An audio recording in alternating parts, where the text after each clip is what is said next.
Hey everybody! Welcome back to Kielbasa Corner, where today we're gonna have some fun and get experimental with these smoked smallmouth bass snack sticks. Now this is one I've never attempted before, but I've always got access to a lot of bass, so I figured I'd give this one a try to see if it's worth the effort. There's no recipe for this one out there that I could find, so this is right off the top of the dome, and I haven't tried these yet. So first, let me show you how I made them, and then we'll come back and try out these bass batons.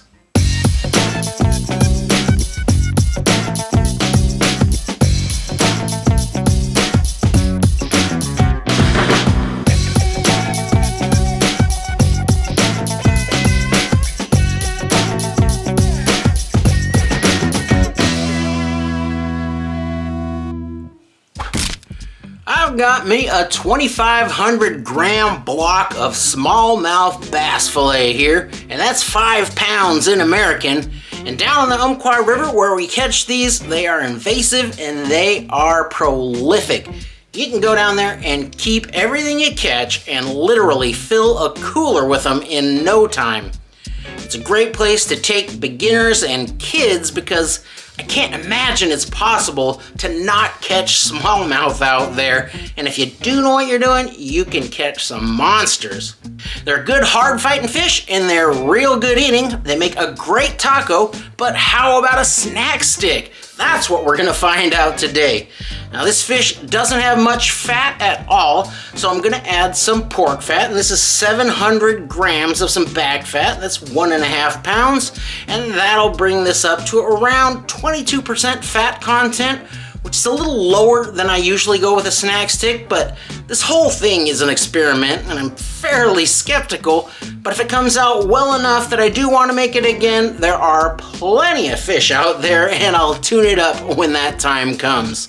So let me get this chunked up and then I'll get gnarl set up, and today I'm going to grind some of this through a 6mm plate for some coarse chunks and some of this through a 4.5mm plate for some smaller grain.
Let's take a look at the spice bill, and this is a very mildly flavored fish, so I'm going to keep these spices nice and simple so I don't completely lose that flavor.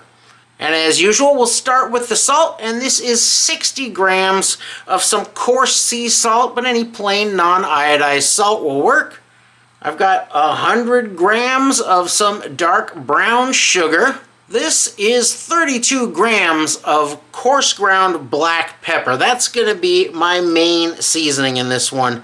Nice and peppery, a lot like I like my smoked salmon. I've got 15 grams of some sweet paprika, add a little bit of pepperiness and a little bit of color. And of course I need a little bit of cayenne for some heat, and this is 2 grams of ground cayenne pepper. This is 16 grams of dark soy sauce, and that's just about 1 tablespoon. And I'm mainly using this just to add a little bit of color to this. Now if you don't have this, you want to leave it out, just go ahead and add in 4 more grams of salt, bringing that total to 64 grams. And I'm definitely going to need some binder with this one, so I've got 100 grams or 1 cup of non-fat powdered milk, and that's going to add a little protein in here to help this sausage bind up. And this is my cure. This is 8.8 grams of pink cure number 1.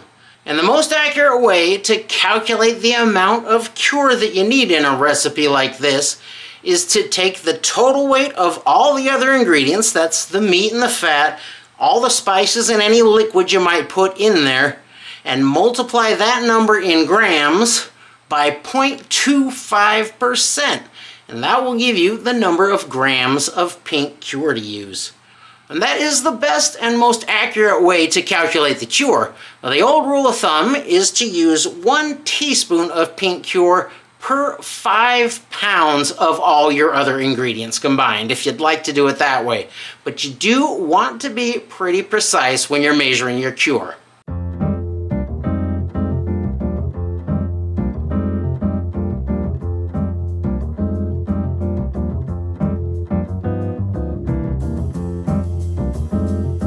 That's kind of an interesting looking grind.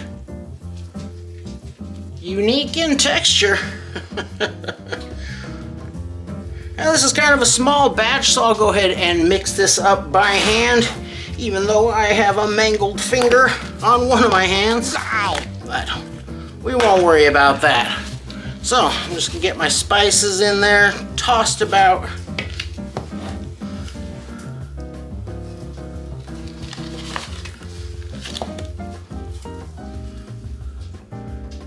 Dark soy sauce, and that stuff is powerful, so that little bit should add a fair amount of color, I'm thinking.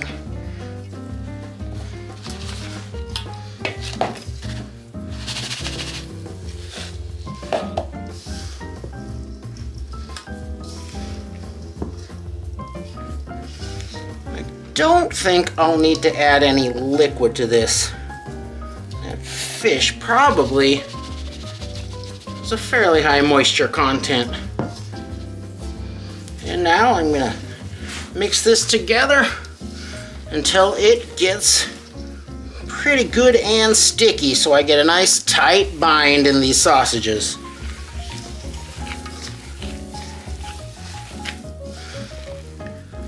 It's important to make sure that this stays icy cold the whole time. Ooh, I forgot how cold this gets. Had to get out the cotton liners. It is absolutely painful. Getting too used to the good life, getting soft. But yeah, you just want to mix this and mix this until it gets real sticky. Starts ripping your gloves off. And it is probably gonna hurt.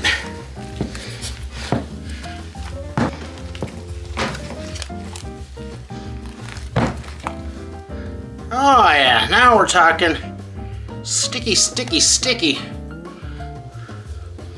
Webbed fingers is what you're looking for.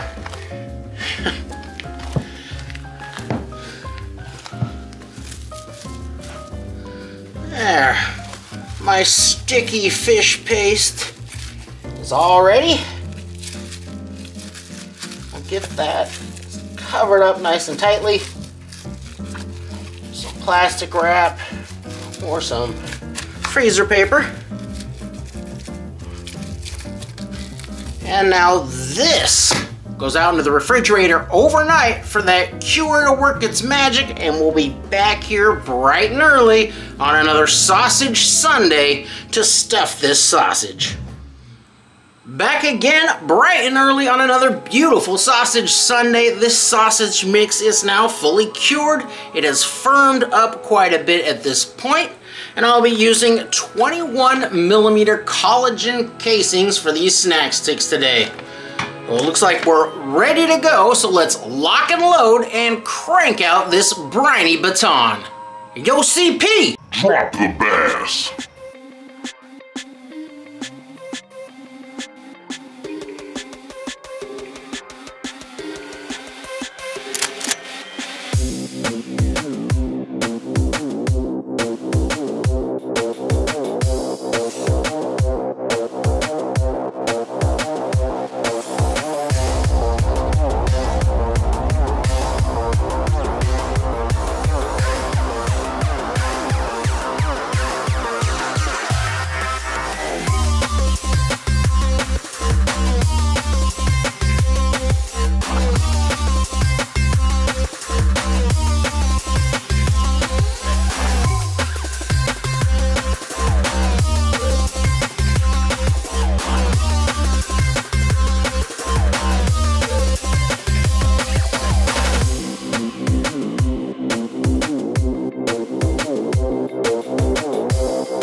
Welcome into the sausage closet.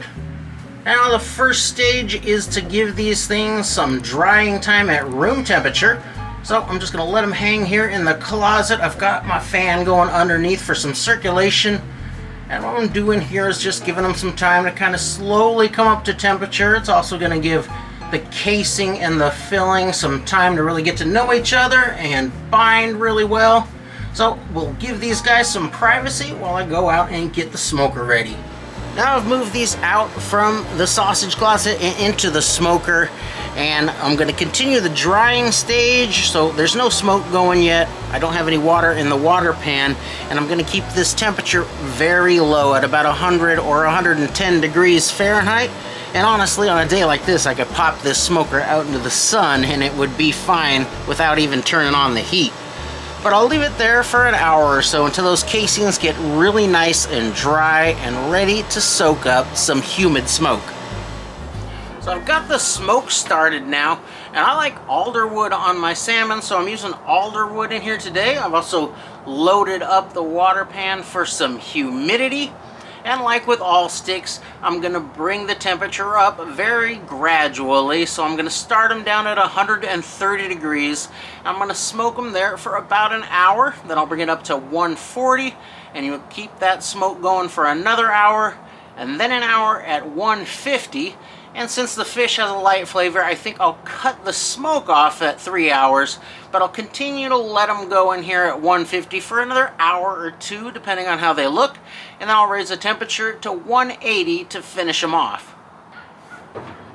And to keep those temperatures low, I do need to keep this door cracked to varying degrees, and that does let a lot of air in this side, so I'm going to actually have to rotate the sticks from time to time. I'll switch burners back and forth from time to time to keep them cooking evenly. It's a lot of extra effort, but that's just kind of how it goes when you've got an inexpensive smoker like this one. It's been about 5.5 hours, and these are starting to look about how I like them to look. I'm not sure how dark a fish stick's gonna get. They're definitely much lighter than venison or beef.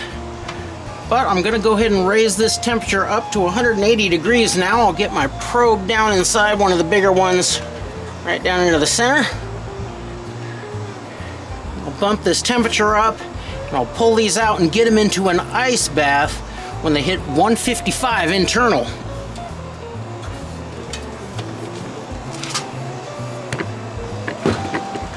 Alright, that went really quickly once I bumped up the temperature.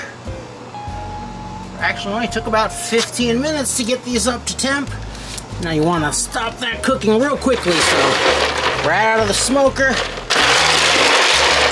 down into an ice bath. That way we'll stop any carryover cooking. Perfect. Now I'll just leave them down in here for 10 or 15 minutes. It won't take long to get these things all the way chilled out. Then we'll hang them up to dry. Alright, we're back in the sausage closet for just a little bit, just to get those casings nice and dry. And these have firmed up quite a bit since we cooled them down. So that's a little more promising than they felt when they were out in the smoker. They're definitely a little more pallid in color than a beef stick. Interesting for sure. I can see lots of black pepper in there. So what I'll do now is I'll leave them here in the sausage closet until those casings get nice and dry. And then I'll put them in the refrigerator. I won't bag them up or anything. I'll just put them on a baking sheet or something, and I'll leave them out in the refrigerator for several days, even a week or more. Let them continue to dry, and that'll give those casings a real nice snap. And you can do that in the refrigerator. You can even do that at room temperature with a fan like this. It'll actually work a little bit quicker that way. But if you continue to dry them for a very long time in the smoker, the casings will toughen up on you real bad. And do them in the refrigerator or at room temperature, that'll help them from getting real leathery. They're actually good to go right now if you like them kind of soft and tender. Those are good too. I keep them that way sometimes. But if you want a more dry, kind of snappy stick, keeping them in the refrigerator or out here at room temperature for a while will keep those casings from getting too leathery. Now these have been out in the refrigerator for 6 days, I believe, and that's given them some time to dry a little more, concentrate that flavor down, and most importantly, this is what gives the casings that beautiful snap. Now, like I was saying earlier, if you continue to dry them out for a very long time and your smoker at low temp, you're generally going to make your casings very tough. So it's best to take them out when they're looking pretty good and then finish drying them out in your refrigerator. But if you do like a big, thick and meaty stick, you can skip that extra drying altogether. And that is actually how I prefer my venison sticks. I like the real meaty guys. I find them to be a little more satisfying that way. But enough about that. We gotta try these out. So now, let's see how we did. Let's get a look inside at the grain.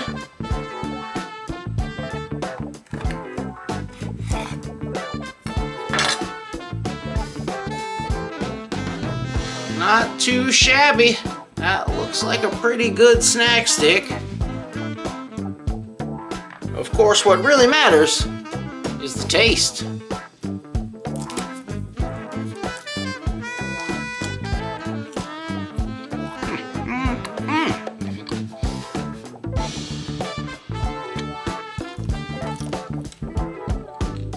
Ooh, lots of black pepper.